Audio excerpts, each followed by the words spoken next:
Welcome back. We're chatting with Susan Stevenson, who is a city councillor in London, Ontario. Now, Susan, before we go into the political and bureaucratic backlash to your politics, I'm wondering what your constituents have thought of you and your political advocacy.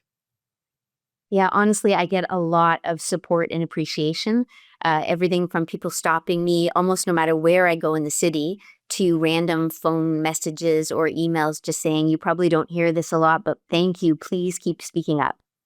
hmm So we have a sense that there's a great deal of grassroots support, but now let's turn our attention to power brokers here, like those who are working the bureaucracy or in council, or even your provincial and federal counterparts. Have they been as enthusiastically supportive as your everyday constituent? Yeah, certainly not. So the support all comes from the grassroots level, from the people who live in the neighborhoods, who care about their city, who care about, their feeling of safety in the city. But there's been very little support at other levels of government or within council. Although things are moving a little bit in a better direction council wise, but it's very recent. And how would you explain that contradiction between what you're hearing on the ground from your constituents and what you're hearing from your fellow councillors?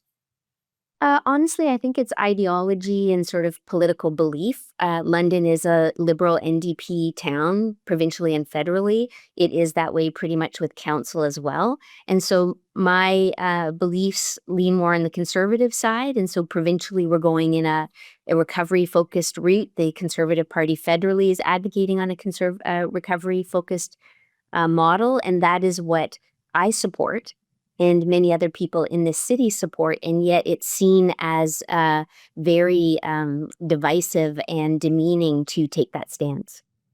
And would it be fair to say that some of the counselors who oversee other wards where these problems are not present may not have an accurate understanding of the realities of public disorder and addiction?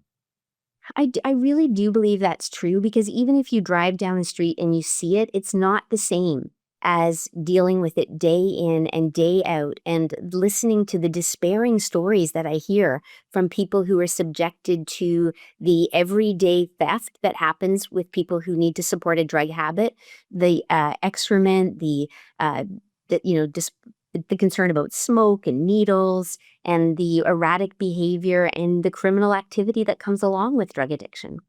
Now, what do you wish your critics understood about you and the political positions that you've endorsed? Well, I think what want people to really understand is how much I care and about how compassionate I believe it is to encourage people into a better life, into health and healing, and how really uncompassionate it is to help people slowly die on our streets. It's very tragic. And this comes from a deep level of compassion for the people trapped in addiction, as well as the neighborhoods and businesses. That is my stance, is a compassionate one, no matter how the other side tries to spin it differently.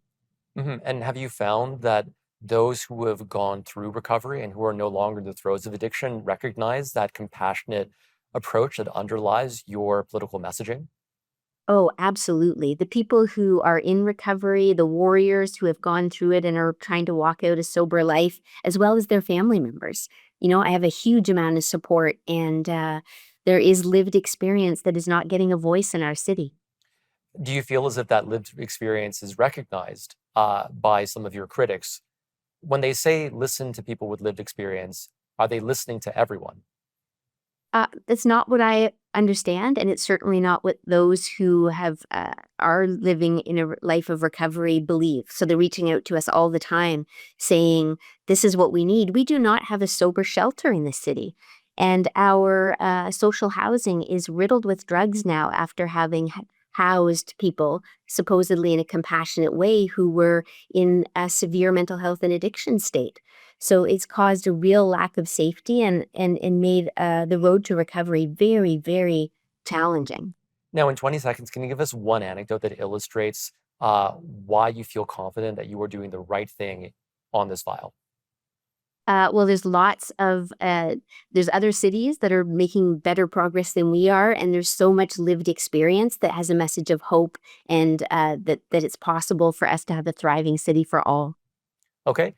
And when we get back to the break, we'll talk about the attempts to censor your work and censor your advocacy, because I know that in the past you've said that this has been a major issue, that people don't just oppose what you believe, they actively try to squelch your voice. So that's something we'll talk about when we get back after these commercials.